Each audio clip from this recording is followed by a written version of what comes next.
not too long ago. So I still remember what happened, and I'm still following also what is happening in the system. For the regulators, let me say that we've had too much reforms. We've had more than we need. Let me take it from the point that was raised this morning about universal banking. We got a level playing field at one point. And we know how that level playing field got there. It evolved over time.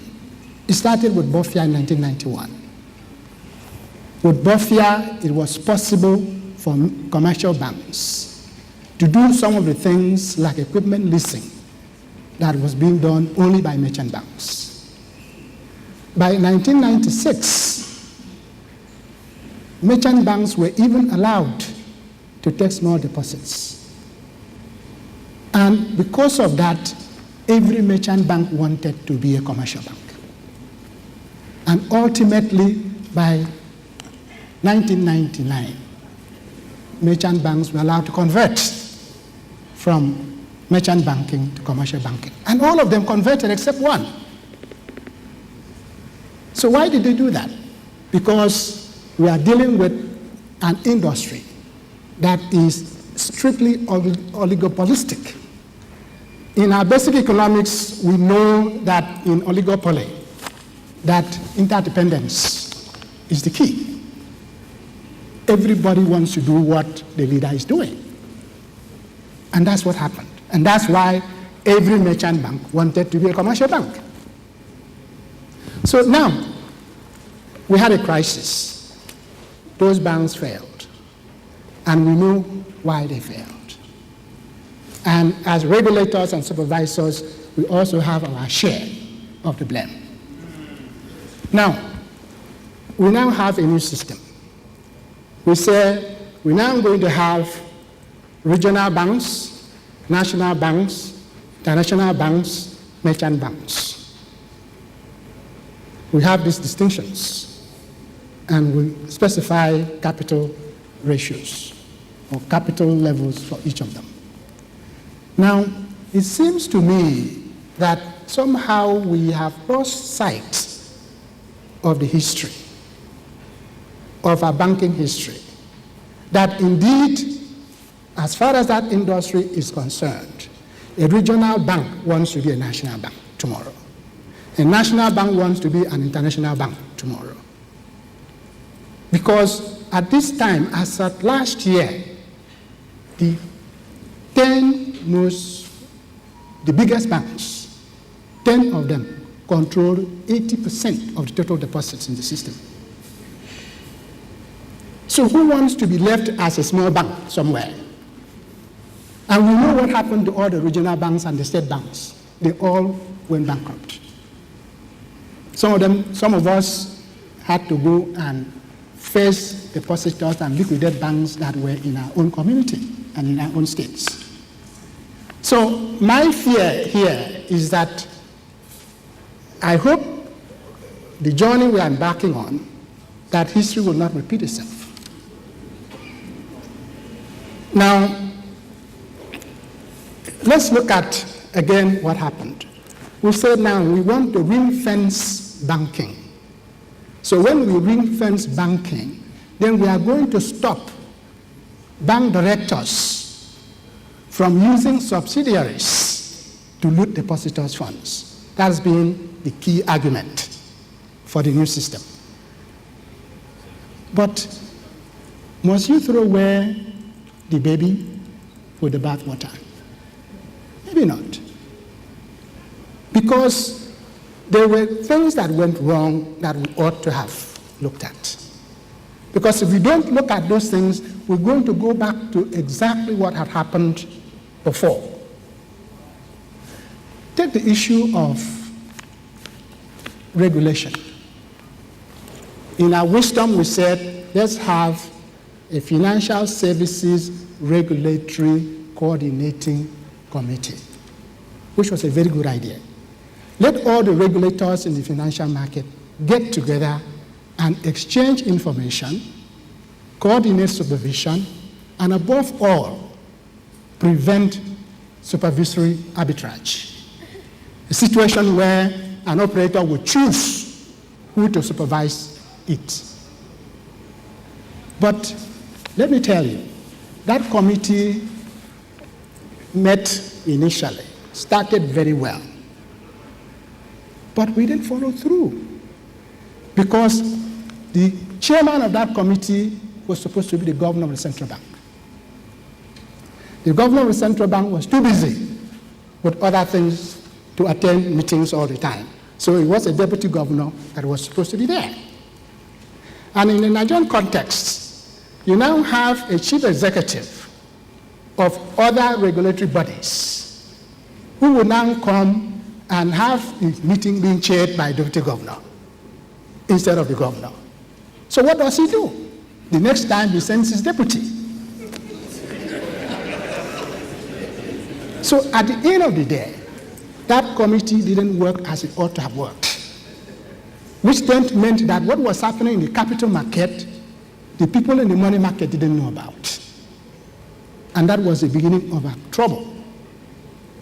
Even the issue of getting money, depositors' funds, to put in the capital market, we did not have a regulation of margin trading, which we ought to have. There's no jurisdiction where margin trading is not regulated. And we did that at the very last, after the deed had gone. The crime and all the things had been done. That's when we started doing that. So there has been some regulatory problems there, which we hope would be corrected. Now, even at the moment, we have microfinance banks, which is supposed to help the small person on the street. But if you look at the regulatory framework, especially the supervisory tool for supervising them, it's quite inappropriate. Agreed that these banks started off as commercial banks, which they ought not to have been. Why? Because those who started them were those who left the commercial banks. So the model wasn't proper.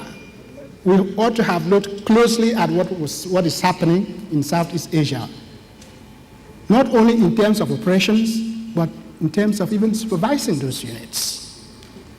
But we have a situation now where the supervisors go to microfinance banks and take close to 3 weeks to examine a unit office with the same template, almost the same, that is used for deposit money banks. It's not right. Then you expect those microfinance banks with a board of maybe 5 or 4 people to have 3 committees of the board.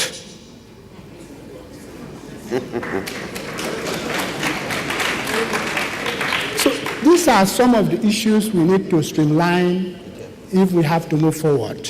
Now, yes, and secondly, sorry, boss. My chairman, I have talked about challenges of operators, of regulators. I've not said anything about your challenge. So you have to allow me a minute. No, I'm not going to finish you. Let me just say a word or two about your challenge. Yeah.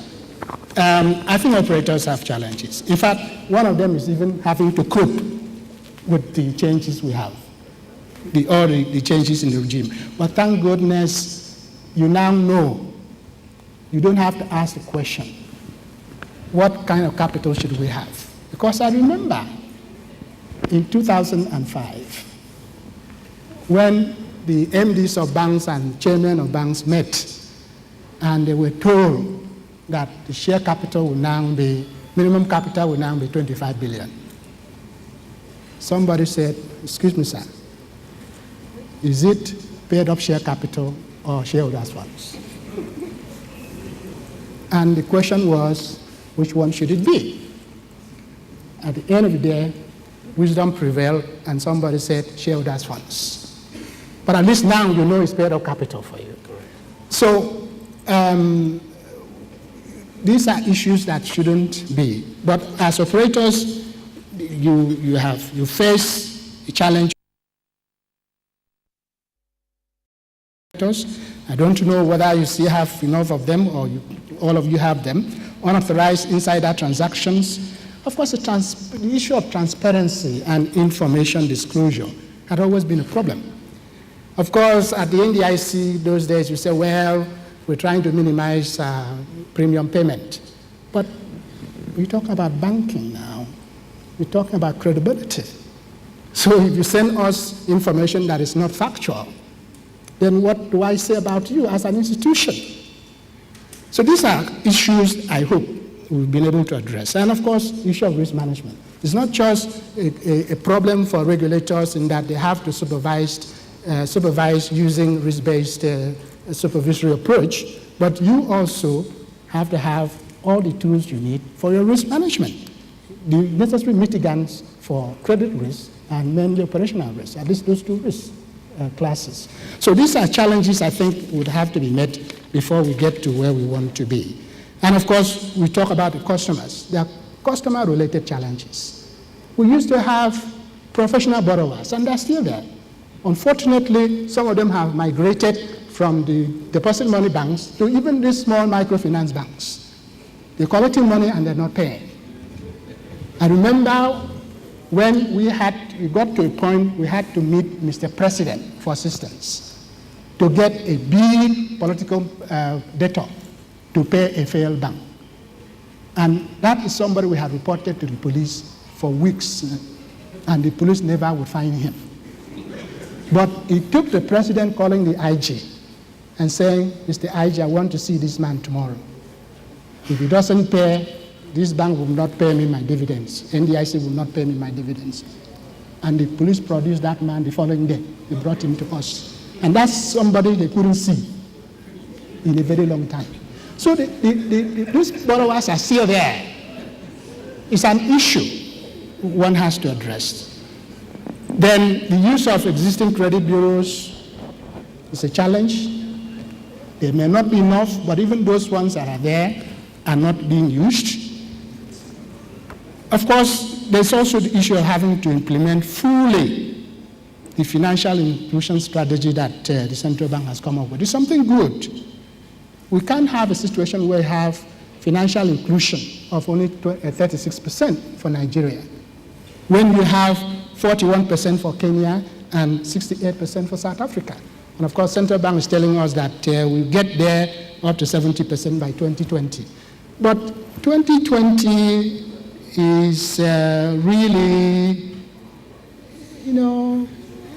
it's a long time to get 70% in 2020. So all I would say, as a way of concluding, is that, well, we do have issues. These are issues that face the regulators, the operators, and even the customers of banks. But there are issues that can be surmounted, and we should be able to surmount them. So let's move on and then get... Thank you very much, Prof. A round of applause for Prof. So, Prof has looked at it from the challenges and issues from a regulator standpoint. What are the challenges that faces the operator? Talked about issues about depth of experience. Well, yes, now we have good capital. The banks are well capitalized, are strong, and can handle large transactions, just like Shani also alluded to. But there's a need for us to think about issues bordering on depth of experienced people. How do we train people to ensure, just like somebody there raised about, what are we handing over? What is the succession planning arrangement in the banking industry? He raised the issue of corporate governance, that we need to take them very seriously. They continue to pose challenges. He talked about how independent are the directors on the board of the operator banks. How about insider abuses? Can we beat our chest and say that insider abuses have now been curtailed to its barest minimum?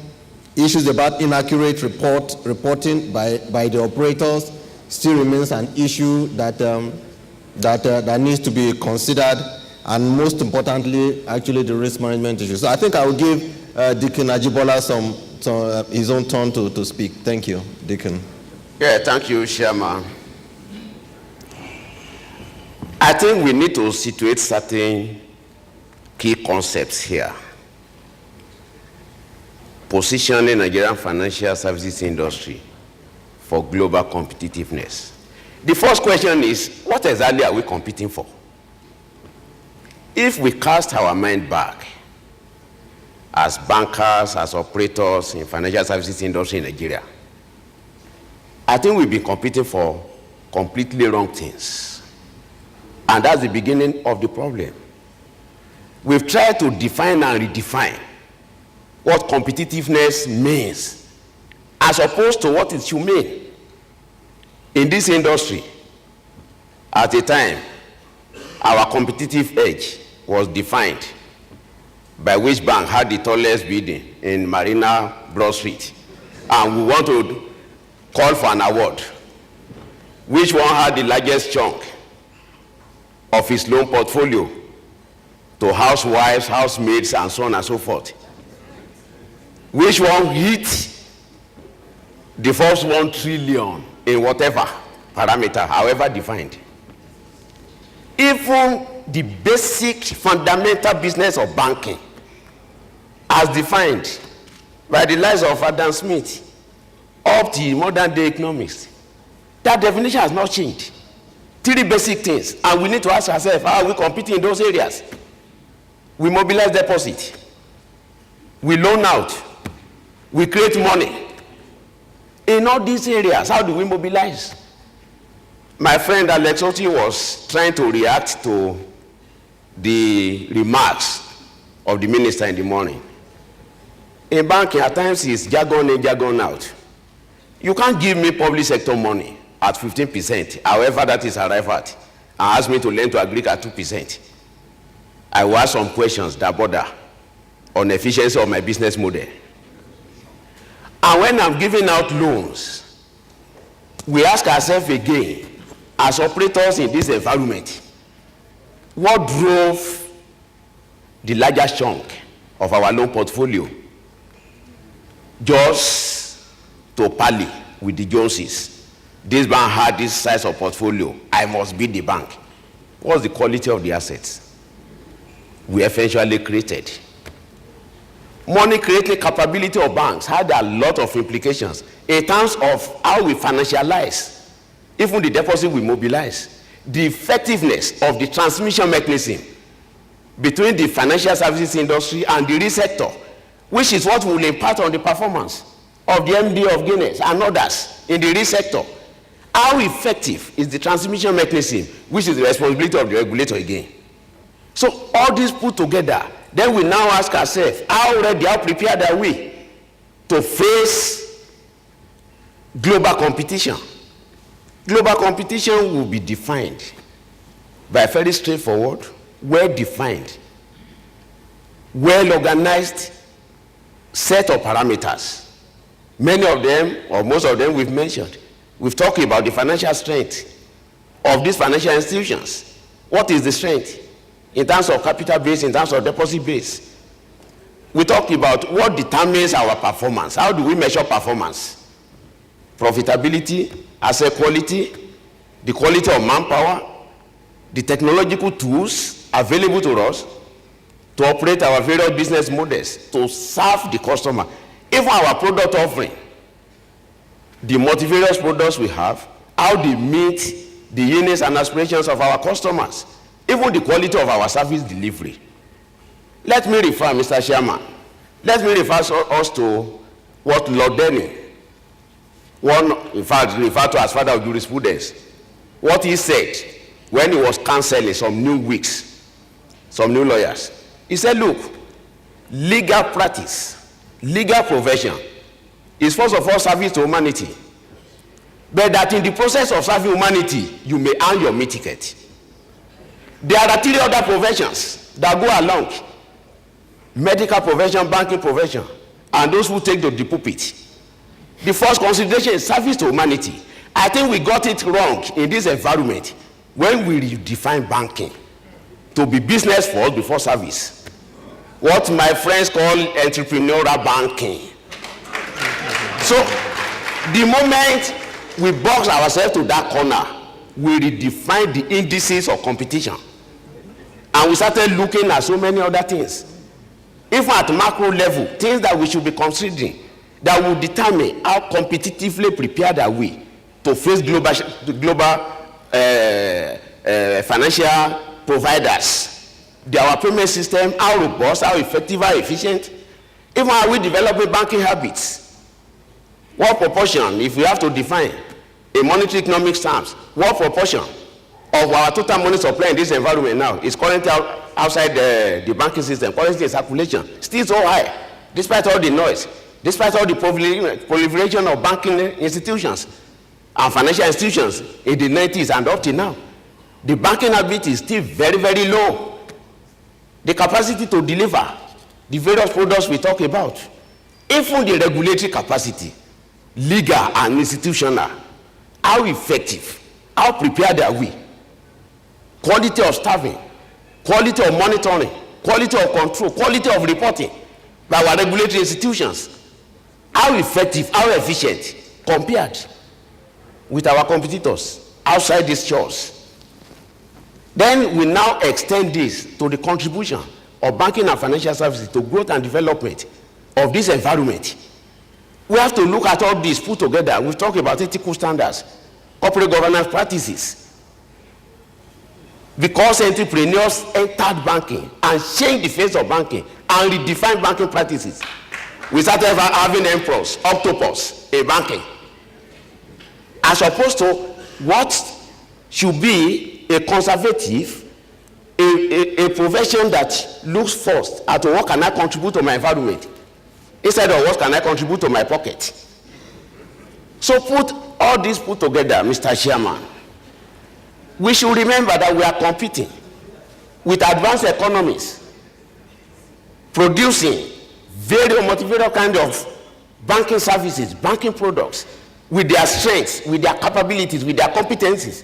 In the UK, in the US, the China, even the East Asia, that used to embrace communism, even the nation, like look at China, the nature of their banking has changed tremendously. China is challenging the entire world in almost all areas, be it in production, be it in services today. Even those we refer to as emerging economies, the Malaysian style of banking, India, Indonesia, and so even come to Africa. Ghana produces a paradox.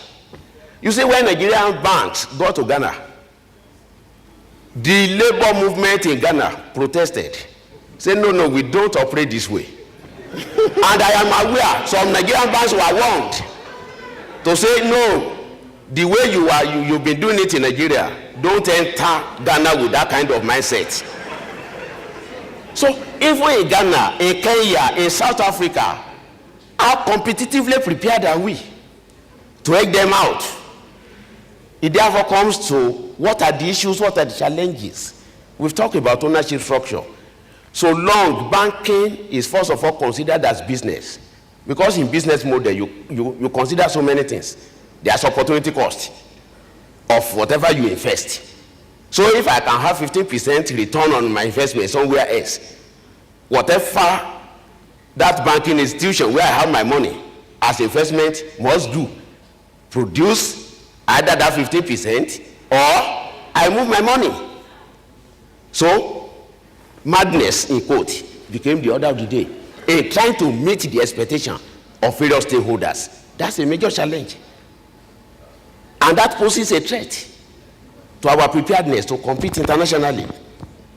So our focus moved, our focus changed, and that affected so many things.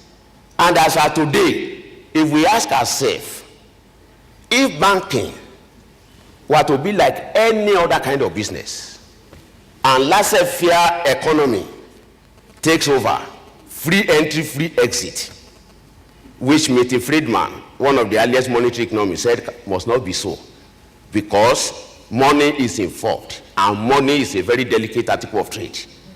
Otherwise, if banking were to be free, I don't know how many Nigerian banks will survive the firepower of most of the foreign banks that will enter this environment. So this becomes a major issue. How do we prepare ourselves for the coming challenges in the area of not seeing banking as money-making machine? Rather, what service can we provide? How can we galvanize the development of the economy?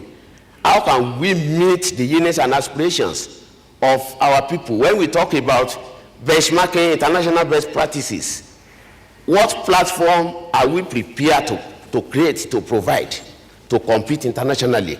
And what will be the indices of measuring the performance of our preparedness?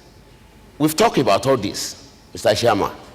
We've looked at how strong are we in terms of our financial capability, the quality of personnel, the quality of regulation, the quality of our product offering, the quality of our services, even our contribution to the entire economy as economic agents. We must look at all this, we must situate all this, and we must compare what we are doing here with what our counterparts in banking and financial services industry are doing in UK, in US.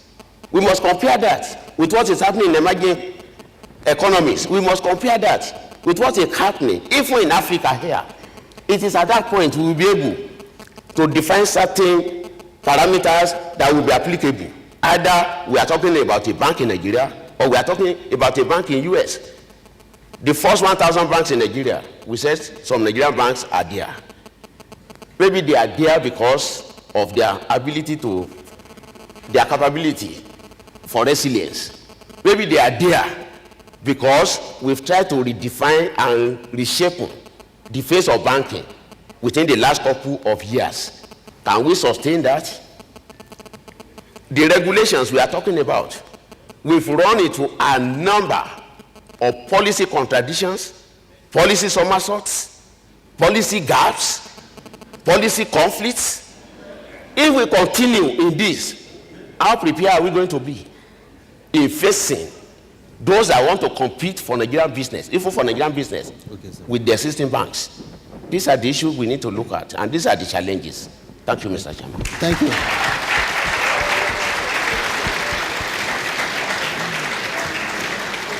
Thank you very much, Deacon Ajibola. I'll hand over to you for contribution. You can see that this is a very tough panel. I can't control this panel. Over to you. Mr. Chairman, sir. Actually, it's an exciting discussion. So, Mr. Chairman, sir, thank you very much. I'm honored to be on this panel, from Professor Omo to the Deacon and yourself. Coming from a capital market perspective with a bit of banking experience. So when I look around the table, I see quite a few of my colleagues or ex-colleagues or who people I interact with on a day-to-day basis. But I must say something. I must congratulate this institute and the participants for what I've seen today. It's always very difficult to come. A round of applause for ourselves, right? It's always very difficult to come out of a lunch and have the seats filled up almost immediately. And I think it's the discipline of the bankers and the banking industry that I see. Having said that, you know, I think when you talk about competition, you talk about what you're best good at, that you go out and sell. What are you going to go out and compete in the world with? Your strength is number one. One of it, I think, is the discipline of even the attendance of this particular conference.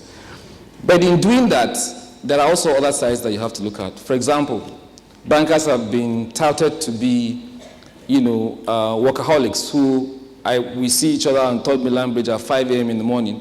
We park our cars in the car park because we get in so early we forget to turn off our lights. So somebody has to call you and say, please come and turn off your light before you get to, I mean, by 8 a.m., they realize that you have been there earlier before the dawn broke. Now, that's also discipline. But then we also leave the offices very late. It affects, you know, our family well-being. But not just that, we also leave work and go straight home and tie our wrapper and be chewing stick till the following day.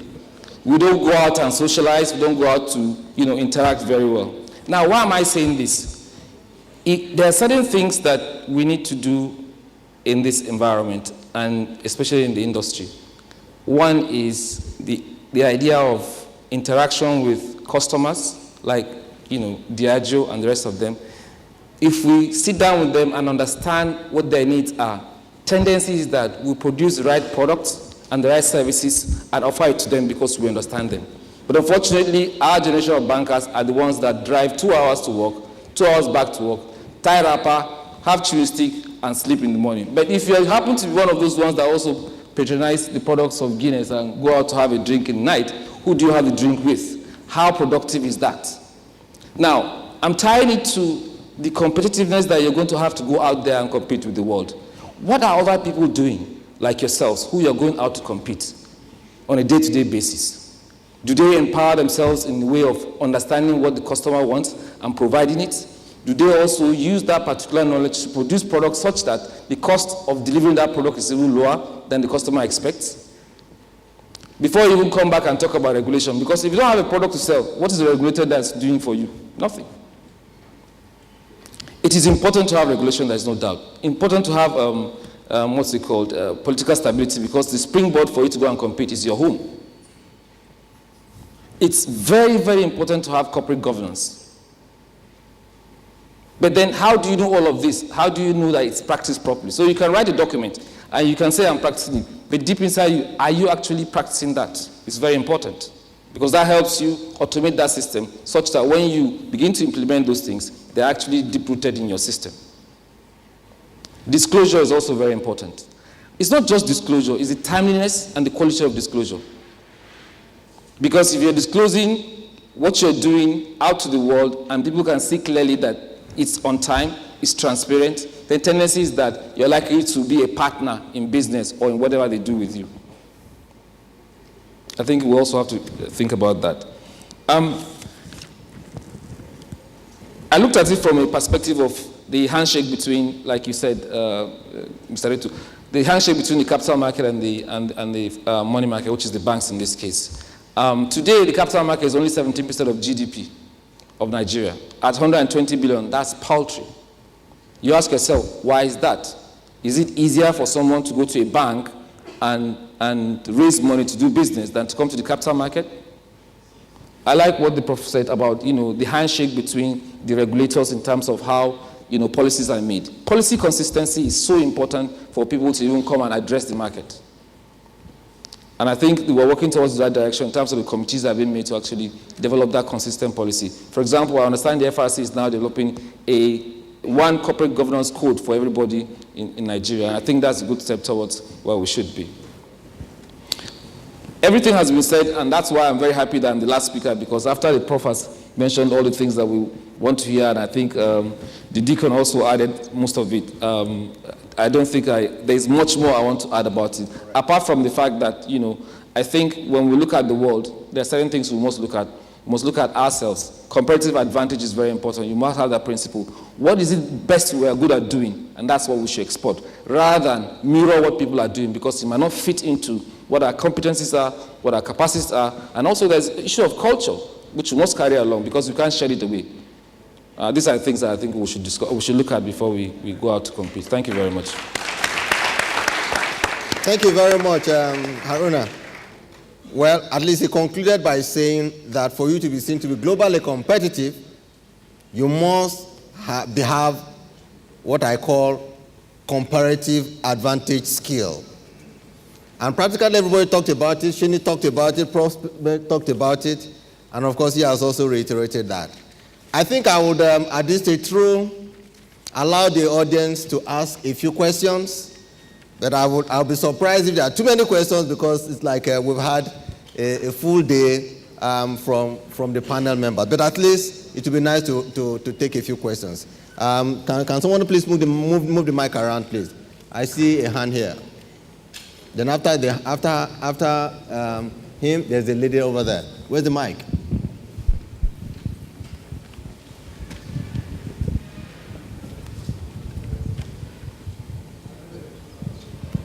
Yeah, front seat, front row.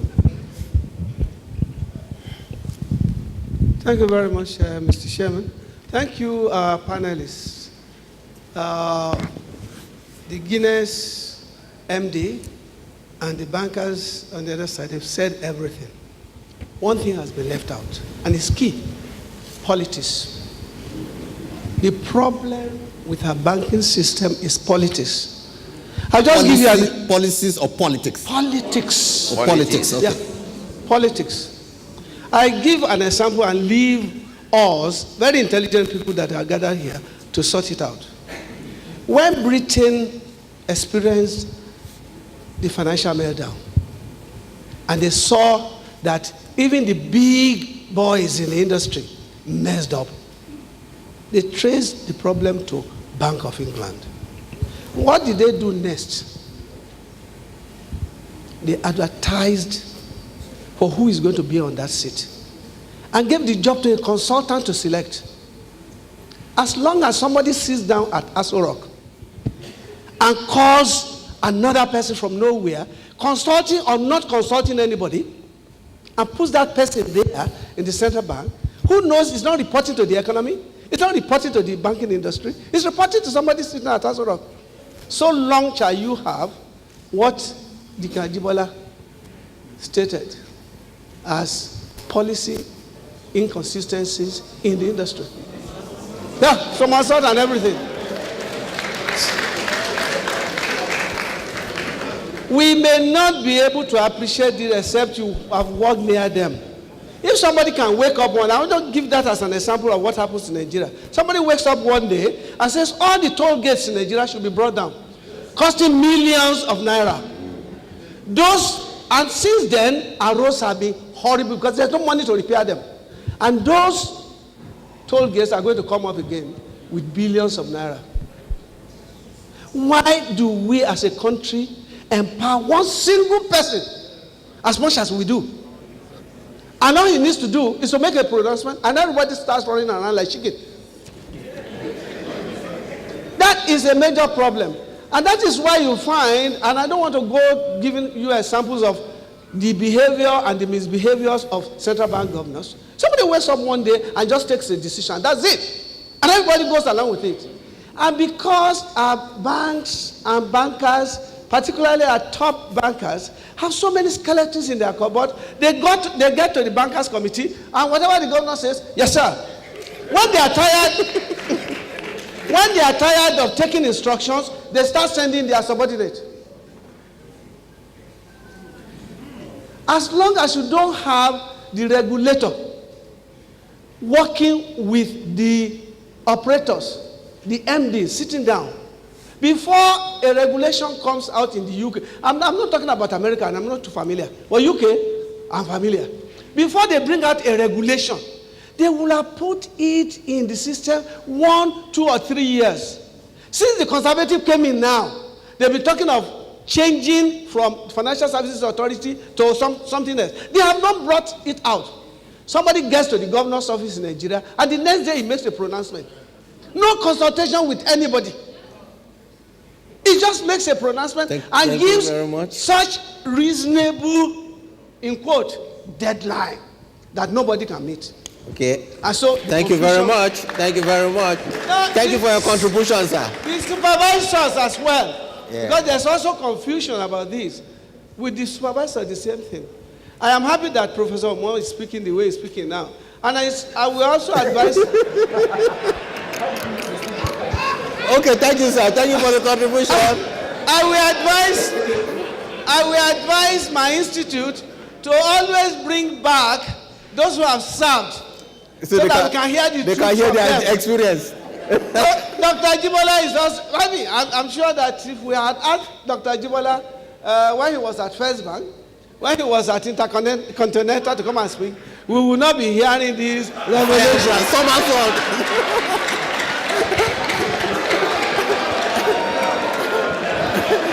Yeah, over there. Hey, come, madam. So, Dr. Ajibola is free to speak now. He's no longer under any restrictions. Okay. Okay, the panelists, I think it's been a wonderful day, and I'm very, very excited. Everything that is said is great. I don't want to sound repetitive. I'm sure the chief executive of Diamond Bank is still around. No, he has left. Okay, maybe the message will be taken to him. Thank you. Okay. We are looking for a way forward. And I want to look at the theme of this conference from the last item there, supporting the economy. That is professionalism in the financial service industry towards supporting the Nigerian economy. The MD Guinness, well done, sir. Thank you very much. We've got, as bankers, we've got to be thinking how to professionalize ourselves, our services, so as to be able to create wealth that the doctor had, while he was trying to define banking or something like that. How, as bankers? You see, I think the chairman of Port Harcourt also did say that advert goes on and the requirement for even being considered, the bankers are not mentioned. And why? We've got to ask ourselves questions. I've spent about 23 years in the banking industry, from development bank to to commercial bank, and of course to the regulator, from the regulatory perspective. And the common thing about the banking industry is that it's for all comers. If you are a historian, you can be a banker. If you are a sociologist, you can be a banker. If you write banking and finance, you can be a banker. And of course, in my own profession, accounting, if you read accounting, you can be a banker. What the CIBN need to do is looking at how to professionalize banking by actually developing the members to be productive bankers. I'm not saying it's wrong for you to be in other disciplines to be a banker, no. But the institute, like the Diamond Bank, that's why I said I wish he's here. He did say that if the institute can develop an academy, he will drop his own academy, so that bankers can be taught on their ethics and vis-a-vis service delivery. Why are the banks in Nigeria afraid of going into the real sector, particularly in the area of agriculture? Because there are no professionals in that field to be able to understand what quantity of feed is required by a fish to grow to maturity, to table level. And if he does not know this and does not know all the challenges the farmer will have to be able to get to the point of sales and then returning the amount they borrowed, it is going to be absolutely difficult. So what I'm saying in essence is that bankers are afraid because they find it difficult to move out of the comfort of their office in the AC environment, and where they can just call to the customer and say, please, your repayment is due, and then you are expected to come. They are afraid of that, instead of them moving to the farmers or the clients. And finally, a suggestion. Yes.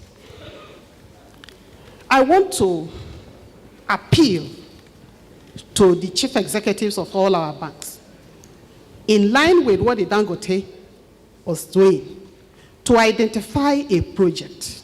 Just the same way they identify building the tallest building in any part of the country, should identify a project in agriculture or in the mining and finance it. Create an agricultural village where all the infrastructural facilities are there, the road, the housing.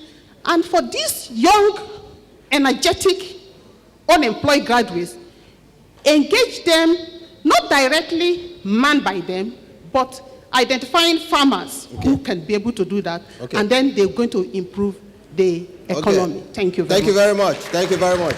Now, I think what we are doing, we are just receiving contributions. Unfortunately, we cannot take more than two. We have to take only 2 more contributions or questions. We'll go to the other side. We'll listen to that gentleman. And then after that, we'll just take one last one. Good day. I mean, over here. Yes. Is it? Okay. Good evening, colleagues. My name is Joseph Azubike. I work with First Bank. I'm a relationship manager, corporate banking. I have a question directly at the MD of Guinness. He has made some very strong assertions about what we bankers do. Okay, ask your question quickly. My question is this. As much as we have some blame to take in the reasons you've mentioned that we don't lend to some of your distributors and some of the players in your value chain. But somehow we found out from our own experience that some of those lendings have had challenges, they've had issues. And I think that what can Guinness, that's the question is this, what can Guinness as a corporate body do to give the bankers more comfort? Because it takes 2 to tango. I think there has to be more collaboration, more support from the parent company. What can they do to give them more support so that they can lend comfortably to them? Okay, thank you. Shani, please. Yeah, it's very easy. And the direct example is what I did in Ghana with my team at Guinness Ghana. Okay? So what you discover is that much as you think that this small-scale individuals are too risk-prone from a financial support standpoint, the reality is that if you understand their business and create a structure around them, you actually find that there's less risk involved as you might want to think. So, for example, a lot of these smaller players are consumers of banking services anyway. They have different collaterals. Some of them have houses and stuff like that. And what you just see is that when you call for a collateral, they run away because they don't understand necessarily that by collecting the title on their house, you are not necessarily selling a house.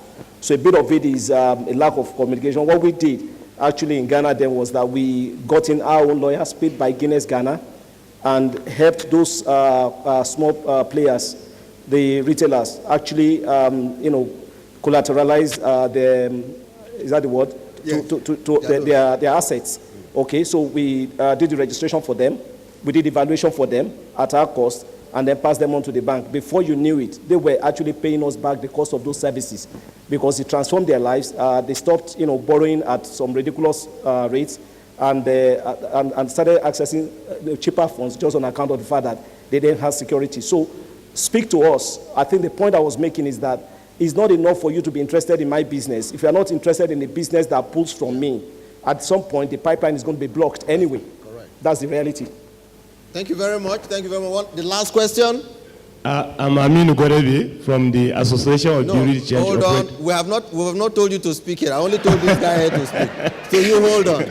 Okay, sir. There is order here, please. Yeah, the gentleman in the middle. Yeah.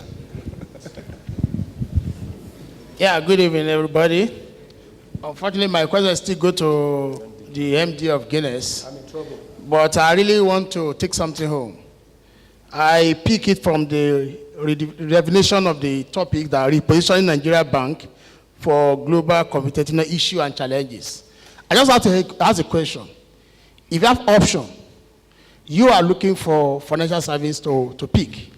If you have to pick from local bank and foreign bank, which one will you choose and why? Whatever the issues, whatever the reason is what I'm picking down, and those are things that we need to work on so that it will be attractive to your company. Thank you. Thank you. So that's also, I'm sure, with due respect, that's also a very easy question. So my loyalty is to my shareholders. I'm paid to grow shareholder value. If any MD tells you otherwise, he's bullshitting. So what an MD is paid to do is to grow shareholder value. So if the shareholder value will be better grown, in quotes, by local source of funds, fantastic. If it's not going to be the case, if it's going to be external, so what? At the end of the day, I don't get paid a bonus just on account of you, the local bank, being more successful than I am. So, that's the truth. So I don't think that I can define where I source my funds from on account of the origin, as much as the parameters that you and I know of. That's my answer to that question. Thank you very much. Okay, I would indulge the gentleman that was speaking, and that will be the last one, if he's still there. Thank you, sir, for giving me the opportunity, Mr. Chairman, the panelists, and Prof. I'm Aminu Godebe from the Association of Bureau de Change Operators of Nigeria. Prof, I would want to borrow from your perspective of the regulators, operators, and the consumers. I think I want to digress a bit. The consumers in Nigeria and the operators in Nigeria have tried deeply for the banking industry in Nigeria.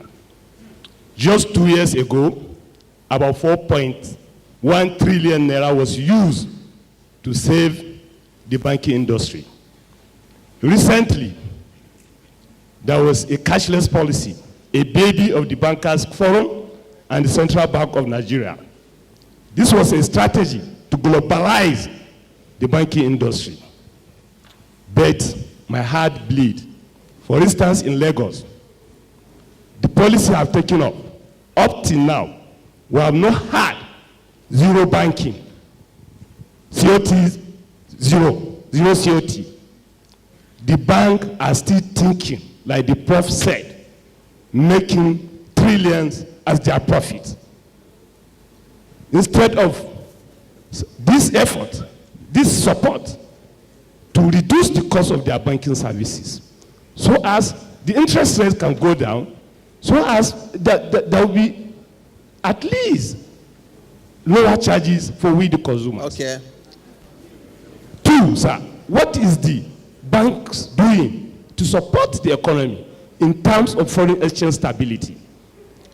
I know the CBN has been working hard to maintain the margin from January to date. But what we experience from interbank sales, honestly, is annoying. I think the bank too should support Nigerians and the economy. Thank you very much. Thank you very much. Thank you very much. Bro, do you want to react to that? I don't think it is a question. It's a contribution. It's a contribution. If Right. it's a question, I think it's the chairman to answer. Well, thank you very much.